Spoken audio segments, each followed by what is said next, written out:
Attention passionate Washington Commanders fans. Latest news, something big is happening in the NFC East and it could change the game. We're talking about a direct impact on Washington Commanders' path to another Super Bowl run, a power shift that could leave a division rival stumbling for years. We're bringing this to you firsthand. But before that, if you're a true Washington Commanders fan, subscribe to the channel to strengthen this passion even more. Show that you're also part of this family. Let's help each other reach 1,000 subscribers. Share with YOUR, FRINDS and Washington Commanders FANS. Let's get to the news now, folks. If you're tuning in, you already know that the NFL offseason, especially in the NFC East, is never dull. And this year, things have heated up even more, with a blockbuster trade that has everyone talking. That's right, the Washington Commanders have just pulled off a bold move, and it involves none other than Kenneth Walker from the Seattle Seahawks. It's not every day you see such a significant trade happen, especially for a player like Walker, who's considered one of the rising stars in the league. So, let's break down what this means for the Commanders, the Seahawks, and of course, the entire NFC East landscape. First, to give you some context, the Commanders have been facing a pretty tough situation at the running back position lately. They lost Austin Ekeler for the season after he tore his Achilles, a devastating injury that's going to sideline him for what could be the entire year. Ekeler, at 30 years old, was a key piece in their offense, known for his dual-threat ability, both rushing and receiving. Losing him is a massive blow, especially because he was expected to be a major part of their game plan. And just after that, the team traded Brian Robinson Jr. to the San Francisco 49ers, which means they are now in urgent need of bolstering their backfield. Enter Kenneth Walker, a player who, up until recently, was one of the most promising young running backs in the league. What makes this trade so intriguing is Walker's potential and the way the Commanders might be looking to reshape their offense. Walker, as you all know, spent 3 seasons with the Seahawks, and although his production dipped last year, he only played 11 games and finished the season with 573 rushing yards. His rookie season was truly impressive. In 2022, he rushed for over 150 yards and scored 9 touchdowns on just 228 carries, averaging 4.6 yards per attempt. That kind of production shows the raw talent and explosive potential Walker has. The idea now is that, with the Commanders' current situation, he could be a perfect piece to help stabilize their rushing attack. But why would Seattle be willing to trade him? Well, the Seahawks are in a bit of a transitional phase. They're trying to shake up their roster and adapt to a new offensive scheme under Clint Kubiak. Last season, their ground game was inconsistent, and perhaps they see this trade as an opportunity to get draft capital or a different type of player that better fits their current strategy. Plus, Walker's value is still pretty high, especially considering he's an upcoming free agent, which gives the Seahawks some leverage in negotiations. If they can get draft picks or other assets in return, it makes sense for them to make this move, especially if they believe Zach Charbonnet can step into the lead role and flourish. Now, I know what some of you might be thinking. What about the impact on the Commanders' offense? Well, this is exactly the kind of move that could be a game changer for them. They need a reliable running back, someone who can take pressure off the passing game and help control the clock.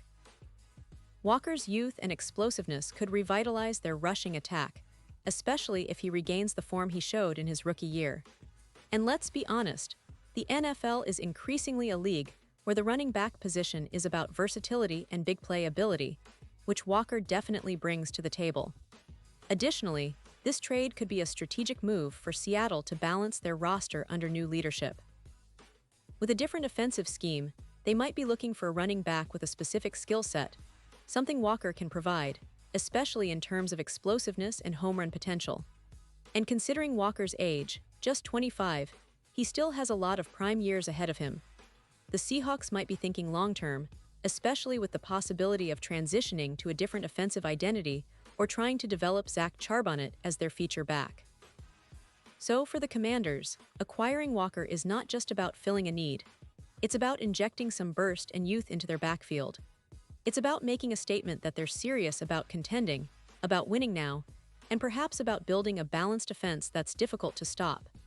And for Seattle, it's a chance to get value for a player who, despite some inconsistency last year, showed enough promise to warrant a move that could benefit both teams in different ways. Now, let's talk a little about what this means for the NFC East and the division's overall competitiveness.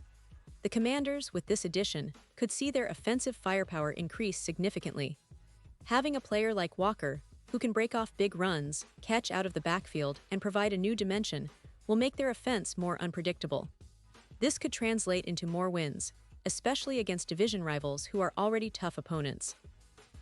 The Eagles, Cowboys, and Giants will have to prepare for a more dynamic Washington team. It might even influence how defenses scheme against them, forcing opponents to dedicate more resources to stopping their running game. And don't forget about the ripple effects. If Walker thrives in Washington, it could shift the balance of power within the NFC East. The Eagles, who already boast one of the league's most complete teams, might face an even tougher challenge.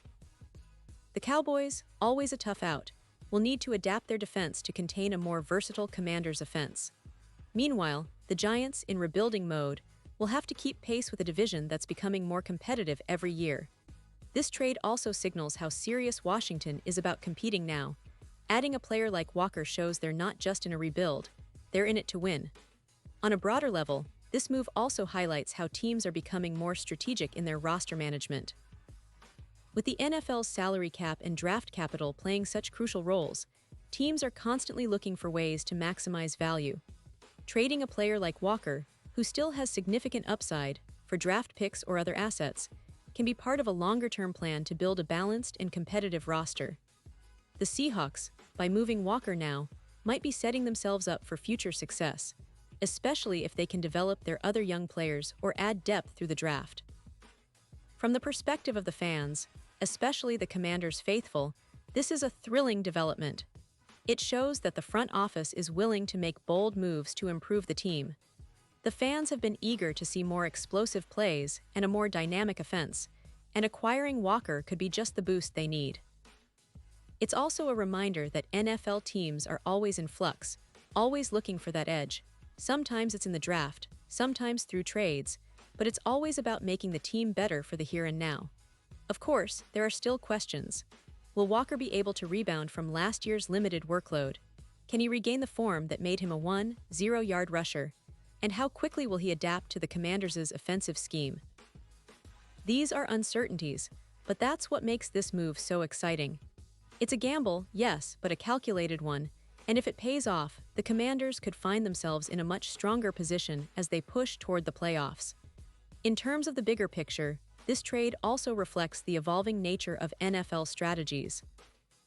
Teams are valuing young, explosive talent more than ever, and the ability to find a player like Walker, who still has room to grow, at a relatively reasonable cost, is a huge win. The Seahawks, by making this move, might be looking to reset their roster, develop new talent, and aim for a deep playoff run with a different approach. For the Commanders, it's about seizing a prime opportunity to bolster their roster and make a push in a fiercely competitive NFC.